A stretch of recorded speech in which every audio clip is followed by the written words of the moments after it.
तो बंधुओं, क्या आपको पता है कि कई बार हमारे जीवन में जो परेशानी, जो रुकावटें या जो बेवजह का तनाव आता है, वो इसलिए नहीं कि भगवान हमें दंड दे रहे हैं, बल्कि इसलिए कि हमारा मन ईश्वर से दूर हो गया है। गरुड़ पुराण में कहा गया है कि इस कथा को अधूरा सुनना सबसे बड़ा पाप है। इसलिए अपने दैनिक जीवन से कुछ पल निकालें और भगवान शिव के आशीर्वाद को अनुभव करें। कथा सुनना सिर्फ एक परंपरा नहीं है, यह मन, आत्मा और जीवन को शुद्ध करने का सबसे आसान, सबसे पवित्र तरीका है। क्योंकि जब हम कथा सुनते हैं तो हमारे हृदय पर जमा वर्षों पुराना बोझ धीरे धीरे पिघलने लगता है, मन हल्का होता है और भीतर शांति उतरती चली जाती है। कहते हैं जहां कथा सुनी जाती है वहां देवता स्वयं उपस्थित होकर आशीर्वाद देते हैं। और ये कोई कल्पना नहीं, ये अनुभव है जो हर उस व्यक्ति ने महसूस किया है जिसने भक्ति के साथ कथा सुनी हो। कथा सुनने का सबसे बड़ा लाभ ये है कि ये हमारे घर के वातावरण को बदल देती है। जहां कलह हो वहां मेल लाती है, जहां उदासी हो वहां उल्लास लाती है, जहां चिंता हो वहां समाधान लाती है, और जहां किस्मत बंद हो वहां नया द्वार खोलती है। जो मन कथा सुनते हुए ईश्वर का नाम लेता है, उस मन पर खुद ईश्वर का हाथ रहता है।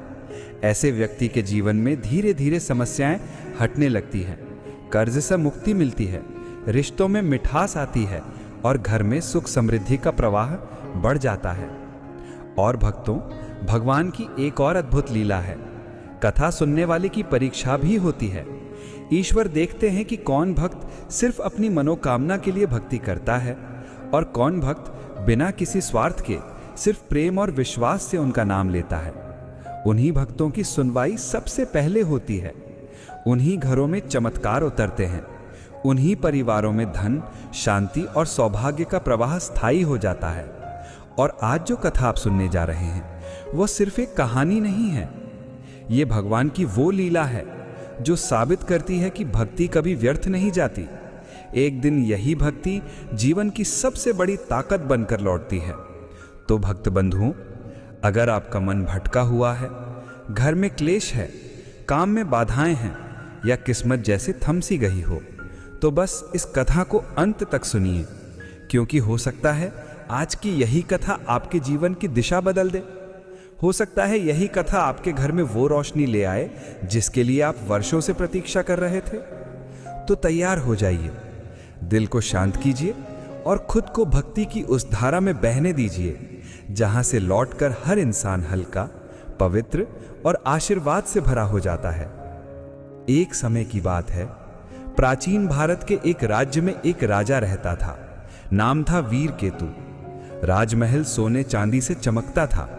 सेना इतनी बड़ी कि दुश्मन पास आने की हिम्मत ना करे।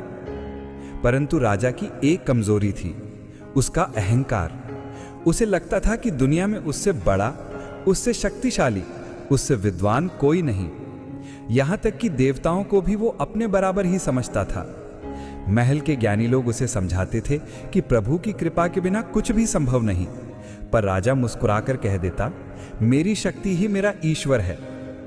एक दिन सुबह सुबह दरबार लगा हुआ था। सारे मंत्री, सैनिक, राजपुरोहित, वजीर सब मौजूद थे। तभी राजा गर्व से बोला, आज मैं अपनी शक्ति की परीक्षा लेना चाहता हूं। यह संसार मेरे आगे झुकता है, फिर देवता मेरे आगे क्यों नहीं झुकते? क्या वे भी मेरी प्रतिभा को नहीं समझते? दरबार खामोश हो गया। कोई नहीं जानता था कि राजा क्या करने वाला है। राजपुरोहित ने हाथ जोड़कर कहा, महाराज, देवों का अनादर उचित नहीं। भगवान शिव स्वयं भोले हैं, लेकिन उन्हें चुनौती देना भारी पड़ सकता है। राजा हंस पड़ा, अगर वे सचमुच भगवान हैं तो मुझे रोक लें, और अगर नहीं रोक पाए तो सिद्ध होगा कि वीर केतु से बड़ा कोई नहीं। ये शब्द सुनकर पूरा दरबार सहम गया। कोई नहीं जानता था कि राजा क्या करने वाला है। किसी की हिम्मत नहीं हुई कि राजा पर रोक लगाए। उस रात राजा को एक अजीब सी बेचैनी हुई। वो महल से निकला और अपने सैनिकों के साथ शिव मंदिर की ओर चला। मंदिर विशाल था, देवदार पेड़ों से घिरा हुआ, शिवलिंग के सामने दीपक शांत लौ के साथ जल रहा था।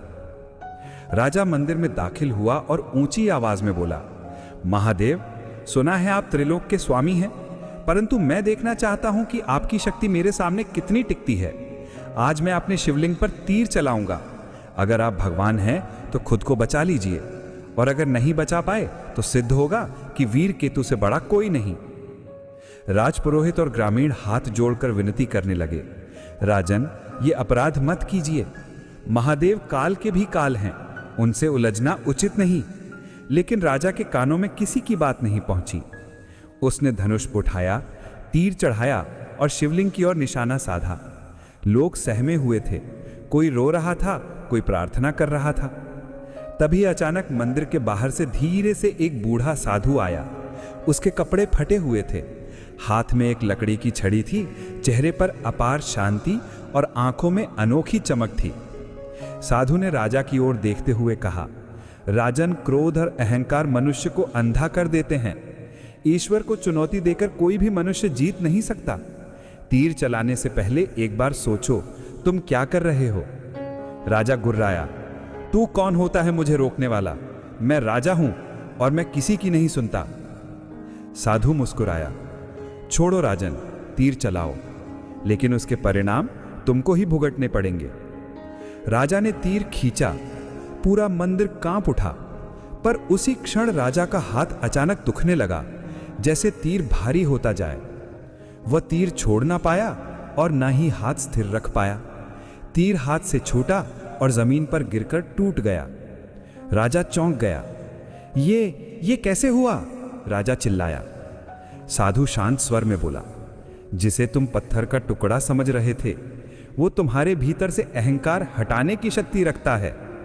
महादेव को चुनौती देने का परिणाम हमेशा भारी ही होता है। राजा क्रोधित हो गया, तू कोई जादूगर लगता है या तू ही शिव बनकर मुझे धोखा दे रहा है? साधु ने कहा, ना मैं शिव हूं ना जादूगर, मैं तो एक साधारण यात्री हूं, परंतु मैं सत्य को पहचानता हूं। अहंकार इंसान को नाश की तरफ ले जाता है। राजा ने सैनिकों को आदेश दिया, इसे पकड़ लो।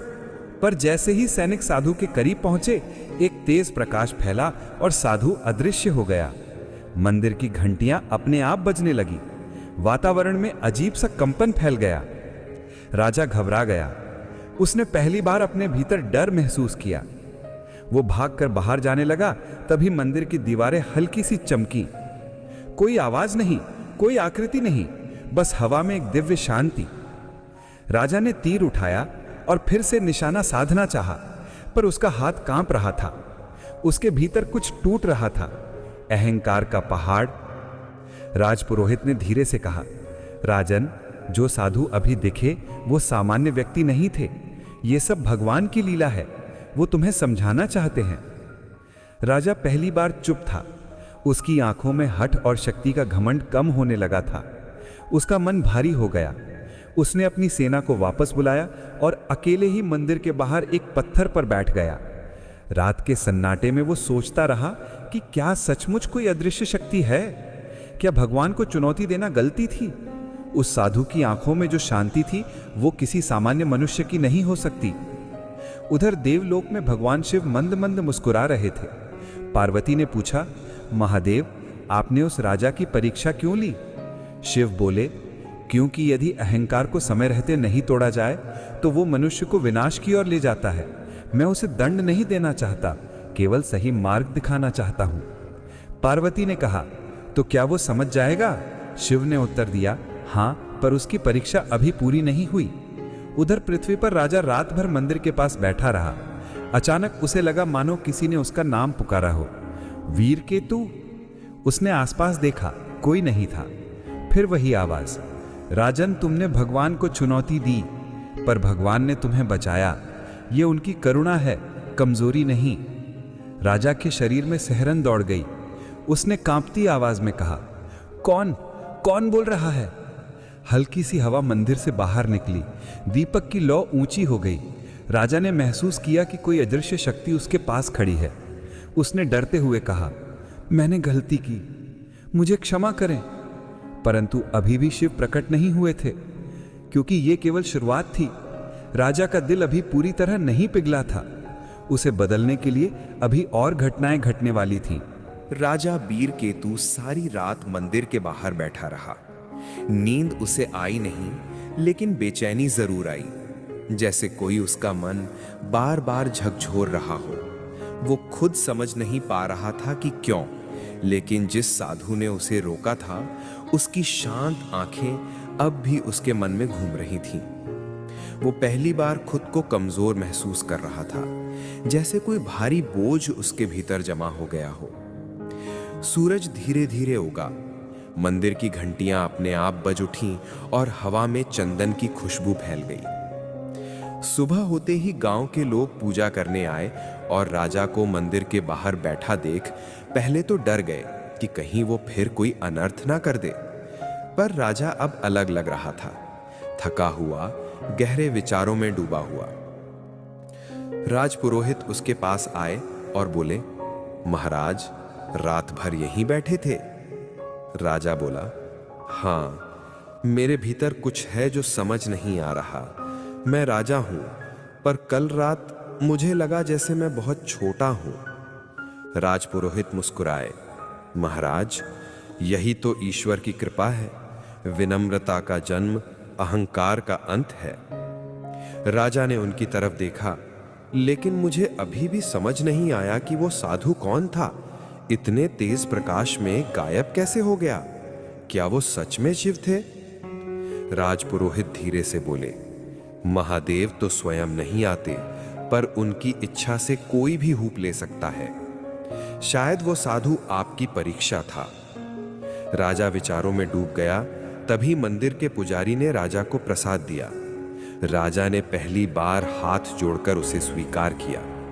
उसके मंत्री ये देखकर आश्चर्य में पड़ गए। राजा ने कभी किसी के सामने सिर नहीं झुकाया था, आज वो प्रसाद ले रहा था। ये छोटे परिवर्तन का बड़ा संकेत था। राजा बोल उठा, मैं आज फिर उसी साधु से मिलना चाहता हूं। गांव वाले बोले, महाराज, वो साधु यहां रोज नहीं आते, कई साल बाद किसी को एक झलक देते हैं। पर राजा ने कहा, फिर भी मैं ढूंढूंगा। उसने अपनी सेना को नहीं बुलाया, केवल साधारण कपड़े पहनकर अकेले ही निकला। जंगल के रास्तों पर चलते हुए उसे बचपन की बातें याद आईं, जब वो भी साधारण था, जब उसके पिता उसे ईश्वर का नाम लेना सिखाते थे। लेकिन राजगद्दी पर बैठते ही वो सब भूल गया था। जंगल शांत था, पक्षियों की आवाजें गूंज रही थीं। राजा काफी दूर तक चल चुका था। अचानक उसे वही साधु एक पेड़ के नीचे बैठे दिखे। वो दौड़कर उनके पास पहुंचा और बोला, महाराज, आप वास्तव में कौन हैं? आपसे मिलकर मेरा मन बदल गया है। कुछ तो शक्ति है आप में। साधु ने उसे देखकर एक साधारण मुस्कान दी। राजन, मैं कोई महाशक्ति वाला व्यक्ति नहीं, मैं तो एक यात्री हूं जो संसार में भ्रमण करता हूं। शक्ति तो तुम्हारे भीतर है, लेकिन अहंकार के कारण तुम उसे पहचान नहीं पाए। राजा ने झिझकते हुए पूछा, क्या मैंने जो किया वो बहुत बड़ा अपराध था? साधु बोले, भूल हर मनुष्य करता है, लेकिन गलतियों को पहचानना दुर्लभ है। देवता उससे नहीं नाराज होते जो गलती करता है, बल्कि उससे जो गलती को गलती मानता ही नहीं। राजा ने यह सुना तो उसका सिर झुक गया। साधु ने कहा, तुम सत्य की राह पर हो, पर यात्रा यहीं खत्म नहीं होती। तुम्हारी असली परीक्षा अभी बाकी है। राजा डर गया। परीक्षा? कैसी परीक्षा? साधु ने कहा, ईश्वर किसी को दंड देने नहीं, बल्कि समझाने परीक्षा लेते हैं। तुम्हें दुनिया के सामने खुद को बदलकर दिखाना होगा। तुम सिर्फ राजा नहीं, एक मनुष्य भी हो। जब तुम अपने प्रजा का दुख समझोगे, तभी तुम ईश्वर को समझ पाओगे। राजा ने पहली बार शांत स्वर में कहा, मैं सीखना चाहता हूं, मुझे बताइए मुझे क्या करना चाहिए। साधु ने उसे पास बैठने को कहा, आज से तुम राज्य की सीमाओं से बाहर जाओ, प्रजा की पीड़ा अपनी आंखों से देखो। जब तक तुम उनके जीवन को महसूस नहीं करोगे, तुम्हारे भीतर दया उत्पन्न नहीं होगी। दया ही ईश्वर का द्वार है राजन। राजा ने कहा, मैं पालन करूंगा। साधु ने कहा, लेकिन अकेले जाओ, राजा बनकर नहीं, सामान्य मनुष्य बनकर। यह सुनकर राजा एक पल को चौंका, पर फिर बोला, मैं जाऊंगा। साधु ने कहा, मेरी बात याद रखना, जब तक तुम्हारी आत्मा नम्र नहीं होगी तब तक ईश्वर की अनुभूति संभव नहीं।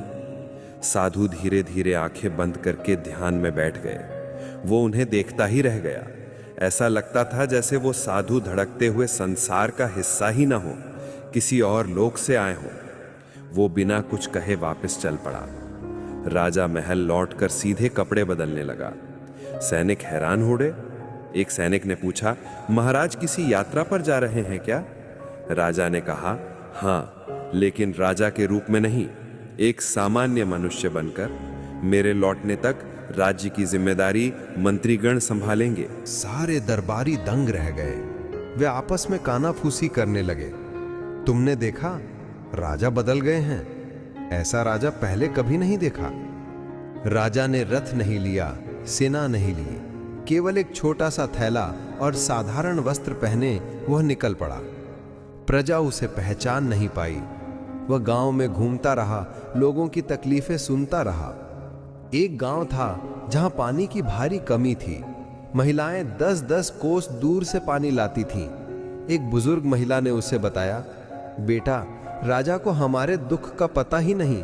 अगर जानते तो शायद हमारे लिए कुछ करते। राजा भीतर से कांप गया।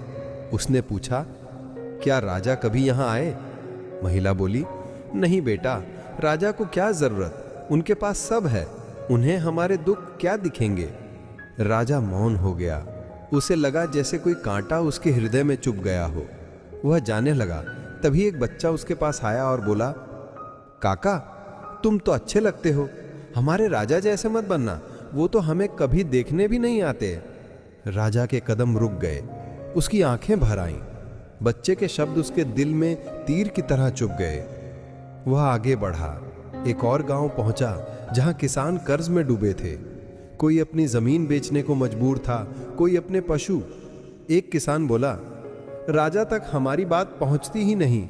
हम जानते हैं कि वह बहुत शक्तिशाली है, पर हमारा राजा हमारी सुनता नहीं। राजा को अपने कानों पर विश्वास नहीं हो रहा था। इतने वर्षों तक वह केवल सिंहासन पर बैठकर सोचता था कि वह सबसे महान है, जबकि उसकी प्रजा दुख में जी रही थी और वह उनसे अनजान था। वह चलते चलते शाम को एक छोटे से आश्रम पहुंचा। वहां कुछ निर्धन बच्चे पढ़ रहे थे। आश्रम का गुरु उन्हें भोजन परोस रहा था। राजा अंदर गया और पूछा, गुरुदेव, ये बच्चे कौन हैं? गुरु ने कहा, ये अनाथ बच्चे हैं, इनके माता पिता का देहांत हो गया। राज्य की मदद तो हमें कभी मिली नहीं, इसलिए अपने साधनों से ही इनको पढ़ा रहे हैं। राजा ने पूछा, राजा मदद क्यों नहीं करता? गुरु ने दुखी स्वर में कहा, राजन के पास समय कहां, वह तो विजय यात्राओं और अपने गौरव में ही व्यस्त रहते हैं। राजा के हृदय में पश्चाताप गहराता जा रहा था। वह रात वहीं ठहर गया। आश्रम का भोजन साधारण था, पर राजा ने पहली बार आनंद से खाया। उसे लगा जैसे वह पहली बार असली सुख चख रहा हो।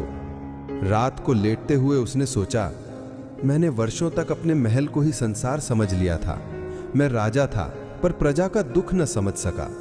यदि मैं ही उनके लिए कुछ न करूं, तो मेरे राजा होने का क्या अर्थ है? अचानक उसे वही आवाज सुनाई दी, वीर केतु। इस बार आवाज साफ और गहरी थी। तुम बदल रहे हो, तुम्हारी आत्मा जाग रही है, पर परीक्षा अभी बाकी है। राजा उठकर बैठ गया। कौन है? कहां है आप? सामने आइए। हवा तेज हुई, पत्ते उड़ने लगे, दिए की लौ ऊंची हो गई। राजा कांप उठा। आवाज ने कहा, जब अहंकार खत्म होगा तब मैं स्वयं प्रकट हो जाऊंगा। तुम्हें कल एक और सत्य देखना है। तैयार रहना, क्योंकि वह तुम्हें और विनम्र बनाएगा। आवाज गायब हो गई। राजा बेचैन हो गया। उसे समझ नहीं आ रहा था कि कल क्या होने वाला है। सुबह वह फिर आगे चला। थोड़ी दूर जाकर उसने देखा सैनिक कुछ गरीबों से कर वसूल रहे थे। एक बूढ़ा आदमी रोकर कह रहा था, मुझे 1 दिन की मोहलत दे दो, अभी घर में कुछ नहीं है। पर सैनिक ने उसकी एकमात्र बकरी छीन ली। बूढ़ा आदमी जमीन पर बैठकर रोने लगा। राजा ये देखकर कांप गया। वह दौड़कर सैनिकों के सामने गया और बोला, ये क्या कर रहे हो? सैनिक बोले, राजकर वसूल रहे हैं, आदेश राजा का है। राजा ने कहा, और गरीब आदमी से पशु छीन लेना राजधर्म है क्या? सैनिकों ने हंसकर कहा, काका तुम राजा को नहीं जानते, उनके लिए आम लोग बस रेत के कण हैं जिनकी कोई कीमत नहीं। यह सुनकर राजा को लगा जैसे उसका हृदय चीर गया हो। सैनिकों का कहना सच था। उसने कभी प्रजा की तकलीफ को मूल्य नहीं दिया। वह केवल अपनी ताकत का प्रदर्शन चाहता था। राजा ने कहा, बकरी वापस करो। सैनिक बोले, क्यों? तुम कौन होते हो आदेश देने वाले? राजा ने कहा, एक मनुष्य जो दूसरे की तकलीफ देखकर चुप नहीं रह सकता। सैनिकों ने उसका मजाक उड़ाया। तभी पीछे से आश्रम का गुरु आया और बोला, तुम लोग गरीबों को सताकर राजा की बदनामी कर रहे हो। सैनिक गुरु से झगड़ने लगे। तभी राजा ने अपना असली स्वरूप दिखा दिया। उसने सैनिकों को रोकते हुए कहा, मैं ही राजा वीर केतु हूं। सैनिकों के हाथ कांप गए। वे घुटनों के बल बैठ गए। गांव वाले भी हैरान थे। राजा ने कहा, आज के बाद किसी गरीब को इस तरह मत सताना। मैं अपने आदेश वापस लेता हूं। कोई भी कर जबरदस्ती नहीं वसूला जाएगा। सैनिकों ने बकरी वापस की। बूढ़ा आदमी रोते हुए राजा के पैरों में गिर गया। राजा ने उसे उठाया और कहा, मैं राजा हूं, भगवान नहीं। तुम्हें मेरे सामने झुकने की जरूरत नहीं। गांव वालों के चेहरों पर पहली बार आशा दिखाई दी। राजा को लगा जैसे उसके भीतर का कोई पर्दा हट गया हो। उसने महसूस किया कि प्रजा का दर्द देखना ही राजा को ईश्वर के करीब ले जाता है। वह महल वापस नहीं गया। वह कई दिनों तक गांव-गांव घूमता रहा। गरीबों को भोजन देता, किसानों की बातें सुनता, बच्चे पढ़ने की इच्छा व्यक्त करते तो उनके लिए किताबें खरीदता। एक दिन वह अपने महल से निकलकर उसी शिव मंदिर लौटा जहां उसने अपराध करने की कोशिश की थी। यह मंदिर अब उसे भय नहीं, शांति देता था। वह भीतर गया और शिवलिंग के सामने सिर झुकाकर बोला, महादेव, मैंने बहुत गलती की, लेकिन अब मैं सच में बदलना चाहता हूं। मुझे रास्ता दिखाइए। मंदिर में अचानक शांति छा गई, जैसे हवा भी थम गई हो। कहीं दूर घंटी बजी, फिर वही दिव्य आवाज, तुम्हारी परीक्षा पूरी नहीं हुई, आखिरी चरण अभी बाकी है वीर केतु। राजा ने पूछा, क्या है आखिरी चरण? आवाज बोली, जब तक तुम अपने भीतर के पूर्ण अहंकार को नहीं त्यागते, तब तक मैं प्रकट नहीं होऊंगा। राजा ने कहा, मैं त्यागता हूं पूरी तरह। आवाज बोली, शब्द नहीं, कर्म पूछते हैं, कल फिर आना। आवाज गायब हो गई। राजा मंदिर में देर तक बैठा रहा। उसे प्रतीक्षा थी, क्योंकि वह महसूस कर रहा था कि अगले दिन कुछ अद्भुत होने वाला है। उधर देवलोक में शिव बोले, अब यह मनुष्य योग्य है मेरा दर्शन पाने के लिए। और पार्वती मुस्कुराई, तो कल उसकी यात्रा पूर्ण होगी। अगले दिन सूरज निकलने से पहले ही राजा वीर केतु शिव मंदिर के बाहर पहुंच गया। हवा बिल्कुल शांत थी, जैसे पूरा वातावरण किसी अनोखी घटना की प्रतीक्षा कर रहा हो। राजा के मन में उत्सुकता भी थी और डर भी। क्या आज महादेव सच में प्रकट होंगे? क्या वो इस लायक बन चुका है? वो धीरे धीरे मंदिर में प्रवेश करता है। सुबह का समय था। दीपक की लौ हिल रही थी। मंद धूप की खुशबू हवा में फैल रही थी। शिवलिंग पर जल चढ़ता देख राजा के मन में एक अजीब सी पवित्रता उठी। वो पहली बार बिना किसी इच्छा, बिना किसी अभिमान के सिर्फ श्रद्धा से झुका। उसने आंखें बंद करके प्रार्थना की, महादेव, मैं तैयार हूं। मेरे भीतर अब कोई घमंड नहीं बचा, बस आपकी कृपा चाहिए। अचानक मंदिर की घंटियां अपने आप बजने लगी।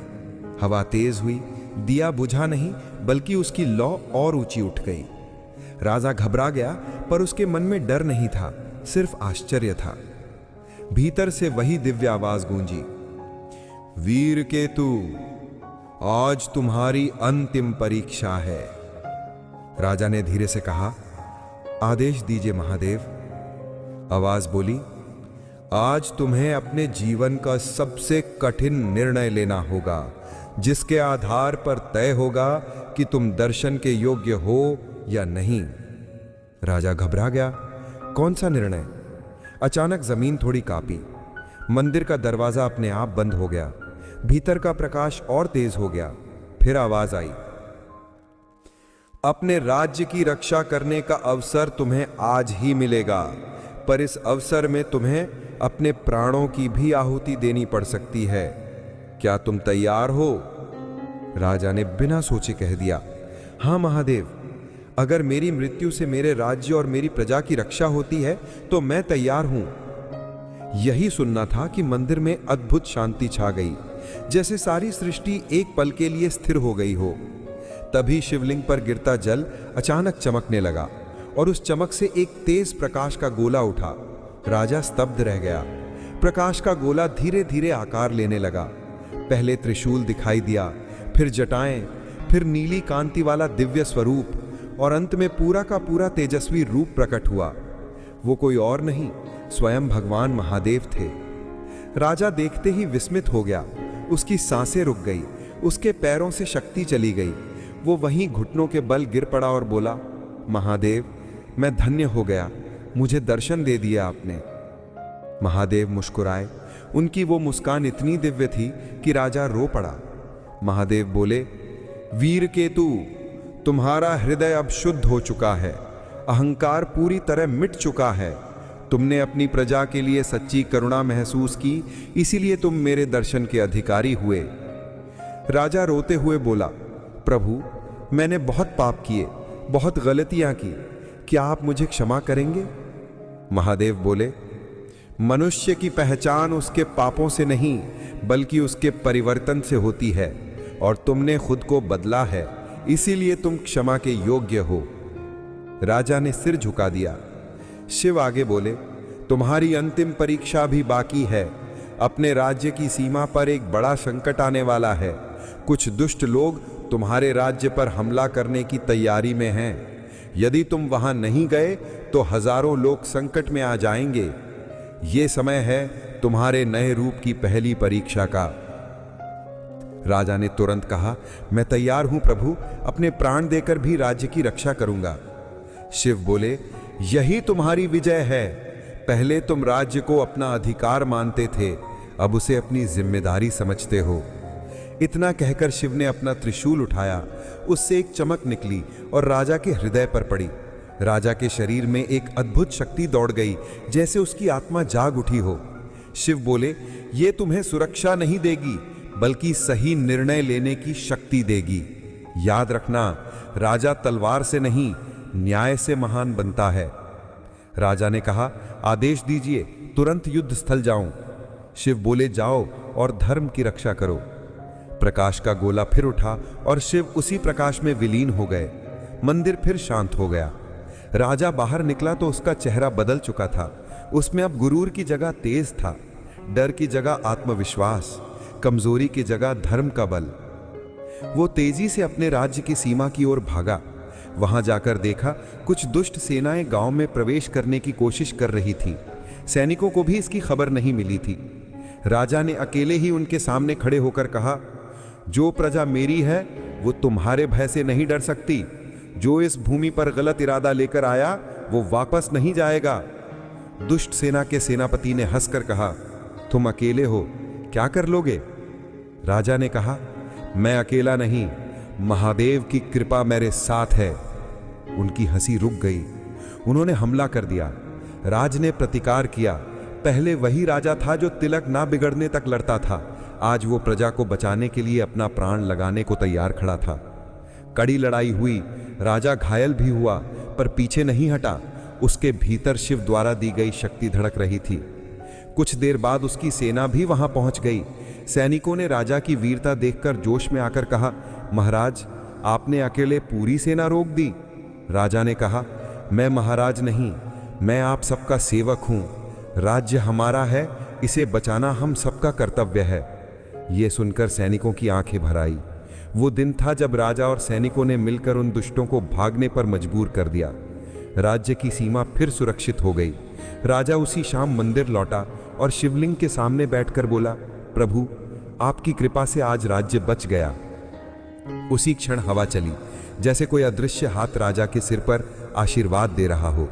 आवाज आई, यही है सच्चा राजधर्म।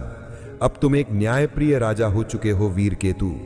आज से राज्य में शांति, समृद्धि और करुणा का काल शुरू होगा।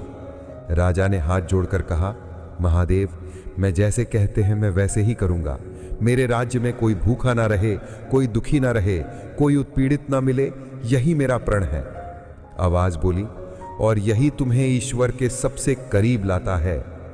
धीरे धीरे प्रकाश मंद हुआ और शिव की उपस्थिति विलीन हो गई। पर इस बार राजा को पता था कि महादेव गए नहीं, वे उसके हर निर्णय, हर कदम में साथ रहेंगे। राजा वापस राज्य लौटा। वहां उसने करों को आधा कर दिया, गरीबों के लिए अन्न भंडार खोल दिए, सैनिकों को नियम दिया कि किसी गरीब को कभी सताया ना जाए, किसानों के कर्ज माफ किए और पूरे राज्य में शिक्षा के आश्रम स्थापित किए। लोगों ने कहा, हमारा राजा अब बदल गया है, ये अब हमारा दुश्मन नहीं, हमारा रक्षक है। राजा वीर केतु ने जीवन भर शिव के मार्ग पर चलकर अपने राज्य को स्वर्ग जैसा बना दिया। और वो हमेशा कहता, जिस दिन मन से अहंकार मिट जाता है, उस दिन ईश्वर स्वयं प्रकट होते हैं। तो भक्त बंधुओं, आपने अभी सुनी भगवान शिव की ये अद्भुत, प्रेरणादायक और हृदय को छू लेने वाली दिव्य कथा, जिसमें एक राजा का अभिमान टूटा, उसकी बुद्धि जागी और महादेव की कृपा से उसका जीवन ही बदल गया। ये कथा हमें गहरी बात समझाती है। ईश्वर तक पहुंचने का मार्ग शक्ति या सामर्थ्य से नहीं, बल्कि विनम्रता, करुणा और सच्चे मन की भक्ति से खुलता है। जो व्यक्ति अपने मन से घमंड हटाकर कर्तव्य